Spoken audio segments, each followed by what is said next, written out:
What's going on, guys? Dan from DNR Sports here. Today I'm going to be bringing you an episode of the most underrated offenses in the league. Today, I want to go over a team that has a new quarterback, uh, new running back, missed all of last year, two absolutely stud receivers, and then a new and improved O-line. If you guys are new around here and like this video, leave a like, subscribe, turn post notifications on. We're uploading every single day for draft season. Without further ado, let's just get right into it, boys. All right, here we are. It is the Carolina Panthers. Sam Darnold just coming over instead of Teddy Bridgewater. They still got PJ Walker as their second, Will Greer as their third. Nothing too drastic there. Obviously, CMC's back, the best running back in the league. They still got Robbie Anderson and DJ Moore, with the addition of David Moore, who's, been Seattle's third to fourth stringer his whole career. That's all right. It's just good depth. Dan Arnold, another good depth play. Tight end has never been a strong suit for them, really, since Greg Olson. Ian Thomas is still there. He's all right. The real difference in this offense, as we already mentioned, was quarterback and running back, but the O-line has also improved with the signing of Cameron Irving and Taylor Moton, becoming the third best right tackle in the game, according to PFF for 2020. His run blocking grade went up about like 10 points. I think it went from like an 81 or a 71 to an 81. Which helped him out a lot. And now that CMC is back, we like that. We like some good run blocking. So getting right into it, let's start with Robbie Anderson. These are his stats from the last year: 95 receptions, 10th overall in the league. Almost 1,100 yards, it's 15th overall in the league, and only 3 touchdowns, tied for 82nd in the league. His average depth of reception was 11.5 yards. The main thing I want to stress here is this touchdown, because we'll just go right into it. DJ Moore has the same issue. 4 touchdowns with 1,200 yards, 18.1 average depth of reception, and 66 receptions. They both have this crude issue of lack of touchdowns. 7 combined. That is inexcusable, and I attribute that completely to Teddy Bridgewater. This team last year, once CMC went down, kind of lost who they were. Mike Davis was all right, but they were just kind of, you could tell that they were just playing to play. They didn't have like much to shoot for. Teddy B, terrible at the deep ball. That's why DJ Moore had his yards, but he did not have any touchdowns.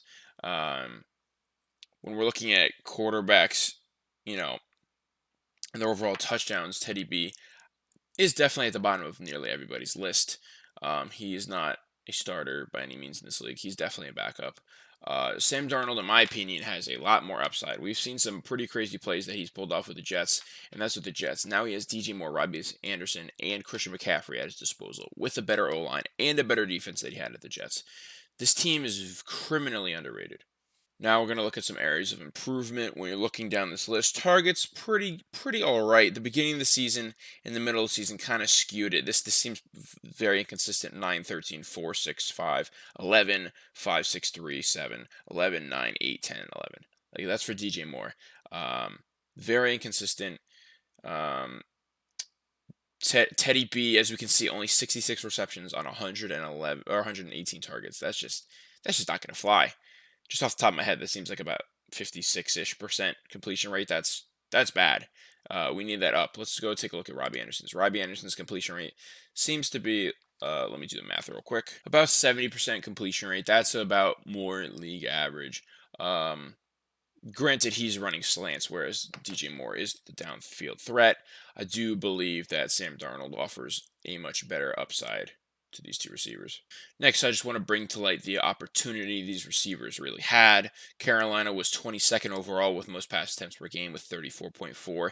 That's drastically different than the season before, where they were 5.2 pass attempts more per game at 39.6. This, if we look at the whole chart, is second overall for 2019, only behind Atlanta, and we all know how much Atlanta passes.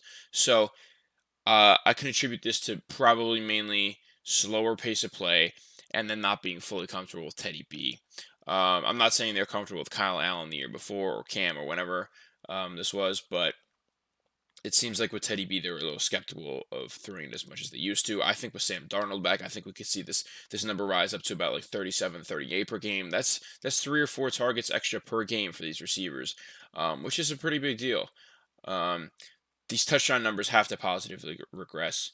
Receivers of this stature with this many targets do not get 3 to 4 touchdowns per season, and that's even with CMC back. We haven't even gotten to CMC, who's the obvious best part of their offense. Now we get to Christian McCaffrey. Looking at his previous 2 seasons, where he really started to show his juice, we see 5 and 4.8 yards per carry in these 2 seasons, 2018 and 2019.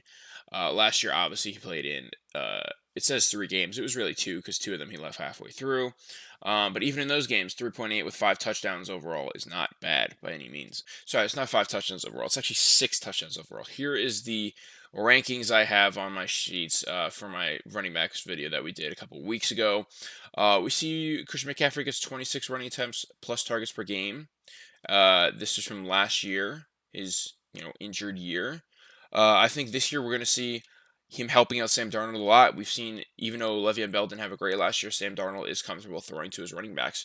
I think the way he's going to fit into this offense coming into this year, he's going to obviously have that chemistry with Robbie Anderson already. But in the Jets, he was using Robbie Anderson as a deep threat. Now Robbie Anderson's kind of that slant guy, so I think they'll have a lot of that same chemistry. And now he's going to get to develop that deep connection with DJ Moore. And we all know CMC is the perfect safety valve for a new quarterback in a system. Just dump it off to him. He will get all the yards you need.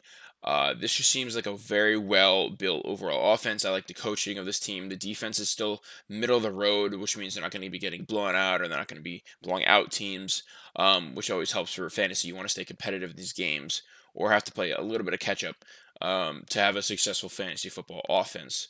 So, in conclusion, I think they have the best running back in the league. I think they have, let's say, we have to say top 23-ish quarterback right now. We can't give him any higher than that. He hasn't proven himself yet, but I think he will start to prove himself this year. And then for receiving core, I'd give this probably like a top 15 team, having DJ Moore and Robbie Anderson with David Moore as a decent third.